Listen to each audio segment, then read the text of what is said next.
studio engineers. Thank you so much for checking out the Home Recording Network and welcome back to day 21 of this 30-day journey to better and more professional home studio mixes, where we've been going over this song right here. These kings and queens, they all fall, they all fall.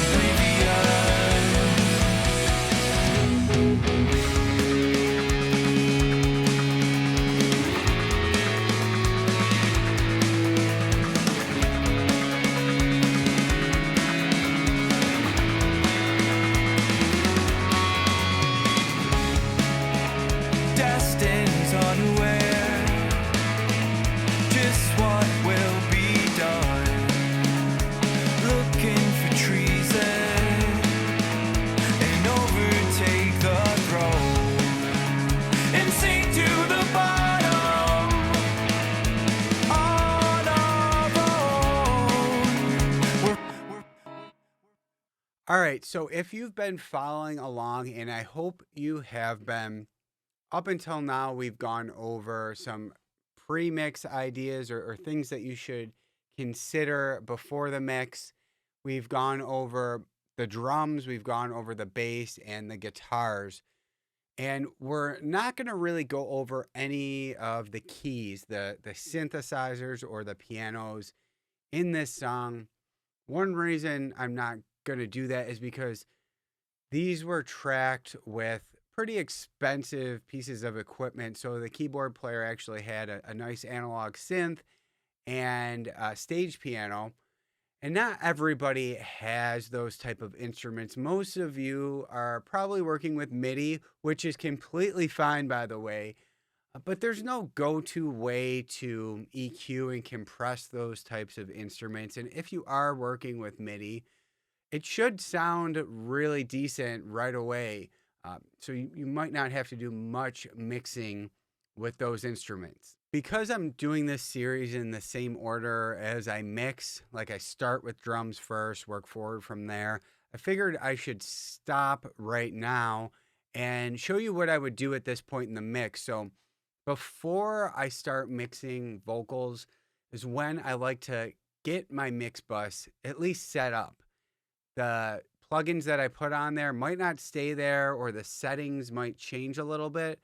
But at this point in the mix, before I start working on vocals, I definitely want to get my mix bus into play so that I'm not just throwing a bunch of plugins on the mix at the very end. Now, the main reason you're going to want to get your mix bus set up at this point is so that your ears can get used to the sound of the plugins that you're adding. Maybe you're adding some saturation or a tiny bit of compression.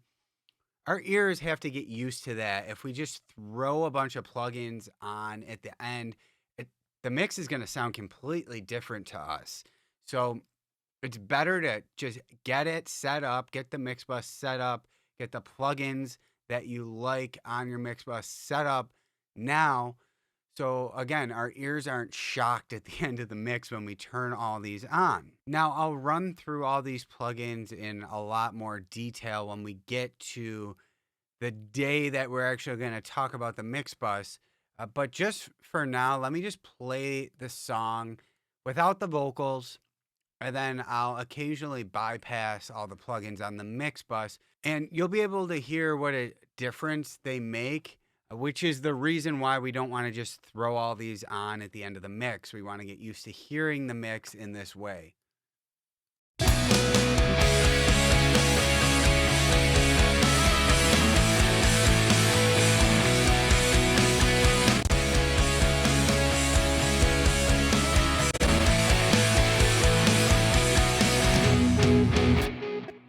And you can hear there that the mix is just, it's not bad with these plugins off. It's just a lot more bland without some of these saturation plugins on there. So let me just show you what I would get set up if I were at this point in the mix. The first plugin for me is always Virtual Mix Rack, and I will usually throw in a console emulation And boy, what a difference this plugin makes. So this just colors your whole track, everything that's being sent here.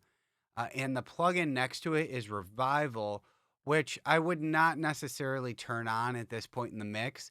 So this plugin's for if I'm at the end of the mix, if I need a bit more high end or low end, that's when I'll use this. So right now, let's just hear it with this virtual mix bus in versus off.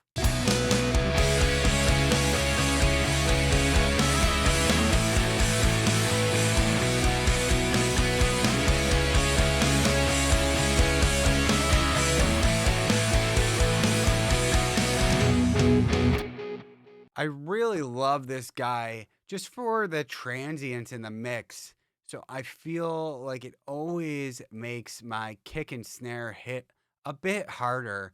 So this is something that I would want to get into play right away before I start working on the vocal so it can start sounding more like one of my finished mixes. Next, the Black Box HG2, which has kind of won a seat on my mix bus, and it's been there for a while now.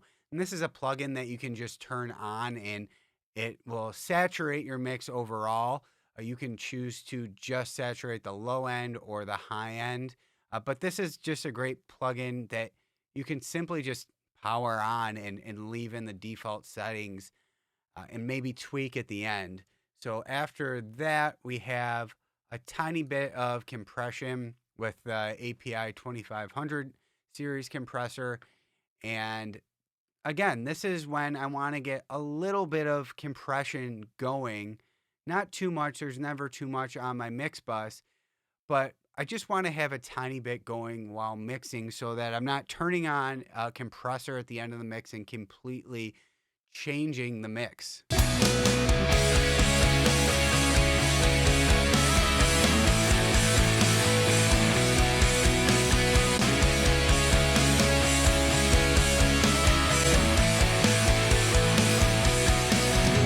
Just a little bit of a tightening up plugin for our mix overall. Just some overall glue for the mix and just getting a little bit of compression there.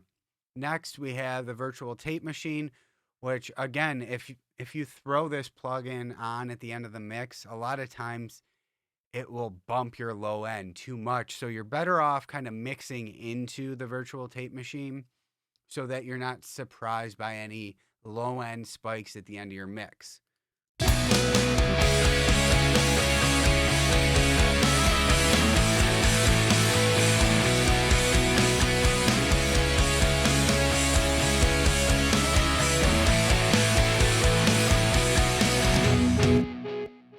Very cool how that sort of brings the cymbals forward and also just again bumps your low end, thickens the low end of your song up a little bit. We do have one other plugin on here and it's serving a very specific need.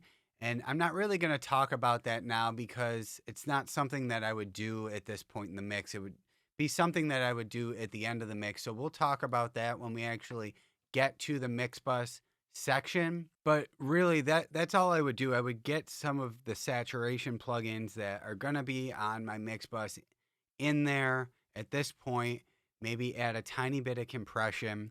And you can always change the settings on any of these plugins. The point is that you get your mix running through them again to get your ears adjusted to them. And this would also be a good time to make any tweaks on any of the instruments that you've mixed already. Now that you can hear what everything sounds like going through your mix bus processing. Tomorrow, we're going to start taking a look at the vocals in this mix, which of course are the most important part of any song.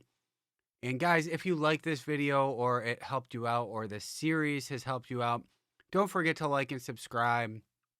That would be great. Any support allows me to just reach more people out there that might need help.